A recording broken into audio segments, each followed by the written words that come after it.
Hey, what's going on, role players? Bard here. Welcome back to the corner.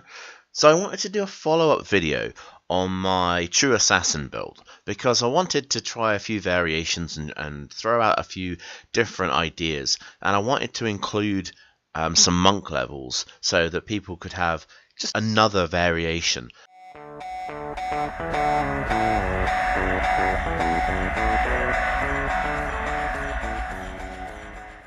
So before we get cracking with this new Assassin setup, you might want to go and check out my previous True Assassin build, the first part. If however you've already seen that, by all means let's carry on with this one.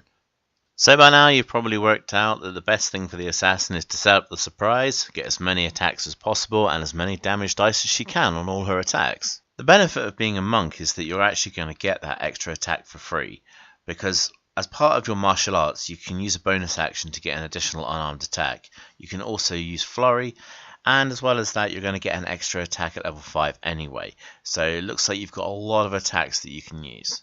So something I really wanted to do with this build was to cut down on the amount of levels that I'm using. So for this build, we're going to use 3 levels of rogue and 5 levels of monk. As far as feats go, you might want to consider magic initiate for this particular build. What you're going to want is the Hex spell. I know, Hex, it makes a return, but it's just so good. You have to have it, especially when you're going to get 4 attacks with your monk. Monk level 5 gets the extra attack, so that's 2 from the get-go. And from there, of course, you can always use your Kai points, which of course you can spend a bonus action and spend 1 point to get 2 bonus unarmed attacks. This is really great because your unarmed damage or your monk weapon damage is going to just increase with each of your level progressions in monk. And then the rest of it just comes down to choice. Now there's some really good options for monastic traditions. If you want to go for theme, then I think Shadow Arts is the way to go. However, if you want to go for pure damage, then I would say go with the elements. Now, it really doesn't matter what kind of weapon you choose for your monk, as long as it's pretty much a single-handed weapon and it has the finesse ability. Because what's going to happen is that you're going to get a differing amount of damage based on your monk level. So daggers are a perfectly acceptable choice because they're only going to increase in damage to the same level as your unarmed strike will anyway. So it really comes down to preference. Just as long as you get yourself a finesse weapon. Because of course the finesse weapon is what you're going to use to deal your weapon damage on your sneak attacks. Being finesse, it means you can concentrate on dexterity instead of having to worry about your strength score.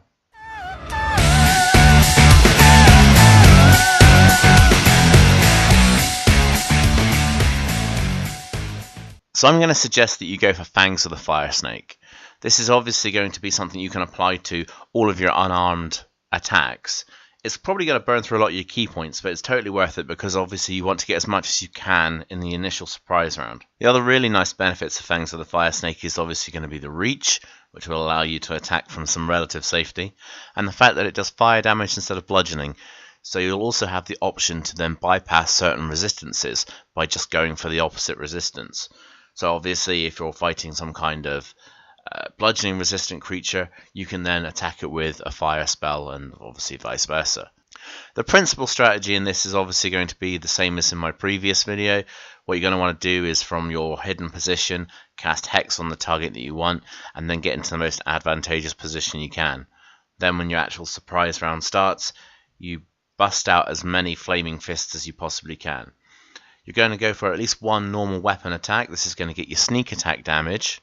And then the rest, if you so choose, can, if you want them to be, just unarmed attacks, which you then have the option to add additional key points to get extra fire damage.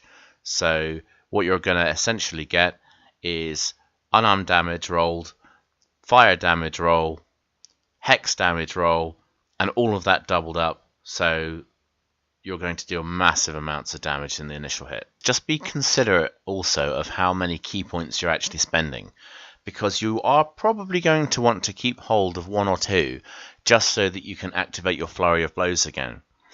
Because if you've taken the magic initiate feat and you've taken the hex, or if you've got a class such as warlock or ranger, which gets you access to hex and hunter's mark respectively, then those additional attacks will also get the benefit of Hex, because you can then deal multiple strikes, which causes the Hex or Hunter's Mark to proc multiple times. So just consider that. No sleep until I'm done with finding the answer. As you progress down this route of Monk Assassin, you might want to consider getting Clench of the Northwind at level 6, because that's a brilliant spell that allows you to essentially cast Whole Person, and Whole Person equals paralysis, which means advantage on attack rolls and automatic critical hits. Additional monk levels means improved unarmed damage and improved monk weapon damage, whereas additional rogue levels just means a higher sneak attack. Being able to pick up the ability score increases, and certain other abilities like Wholeness of Body and Still Mind. Again, these are really just general handy abilities to have. So, I mean, it really depends on how you want to progress your character. If you want to multi-class further, again, that's fine. That's totally up to you.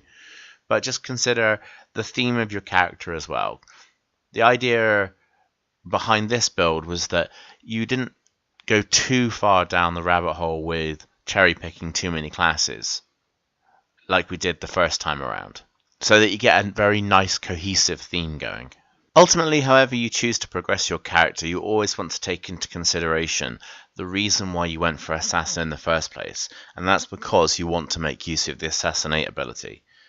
So you're always going to want to consider which classes are going to give you the best dice and which are going to give you the most attacks. Now, you've got a lot of attacks already, so you just want to really consider additional dice and possibly additional functions. So it's things like the Battlemaster techniques, which you could get from levels in Fighter, or you could get by taking a feat that allows you to get some battle maneuvers that way. Sometimes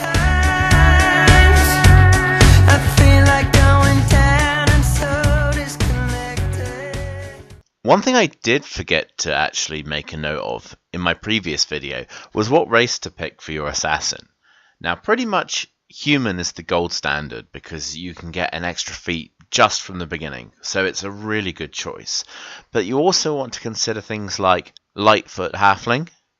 That's really good because of the ability to hide behind other creatures and thus to get advantage on your attack rolls when you make your initial strike. So, you know, again, a very good choice.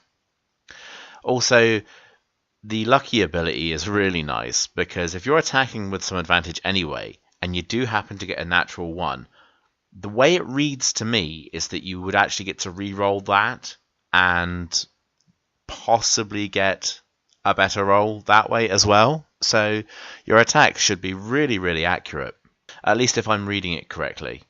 But even crazier than that, and this is going to sound really mental, why not consider Half-Orc? I know, right? Half-Orc Monk Assassin. Sounds ridiculous, but hear me out.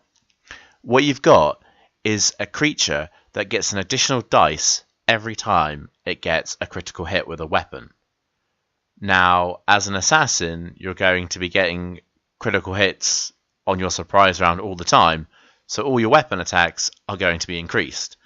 If you have high monk levels, you can then increase your dagger damage to anything up to, I think, D10, which is really high, and then on top of that, that D10 will be critical, so you get 2D10, and then, of course, your savage attacks, so you get 3D10, and that'll be on all of your weapon damage attacks, which is insane.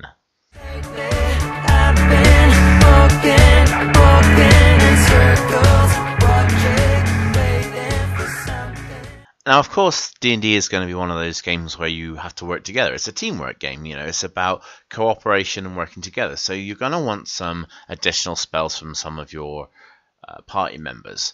So some things you want to consider is essentially any spell or effect that gives you an additional dice. Haste is a great example. If you can get haste from one of your party members, and again, this pretty much applies to any character, but if you can get haste, an additional attack, that's going to obviously add additional damage. You know, it's a no-brainer. I mean, we'll use our Half-Orc Monk as an example for this one. You're going to get an additional attack action, which means an additional weapon attack, which means an automatic critical on a surprise round. as well as an additional savage attack. Whilst hexed, again, that's just going to be insane damage. You're going to get like 5 dice or something. Also, spells like Crusader's Mantle and Elemental Weapon can add additional weapon dice, which you can then double up on critical hits. But the really nice one is Banishing Smite. Now, I know it's only a one-shot thing, but we're talking about a spell that deals 5d10 damage on a successful hit. So that doubled up 10d10 damage before you even apply any of your weapon effects. 10d10. I mean, this is going to easily end an encounter before it begins. And it's if you hit, you're guaranteed critical damage because of your Assassinate move. That really kicks the assassin into overdrive.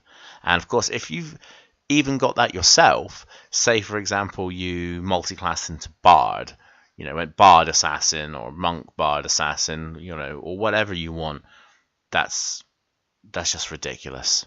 Literally just cast it on yourself and just drop any creature that you choose on a surprise round. There's no two ways about it. There's very little that's going to stand up to 10d10 damage. As far as weapons go, any enchantment that gives you additional damage. It's that simple. Anything that gives you an additional dice of damage is going to give you 2 additional dice of damage on an Assassinate. Simple as that.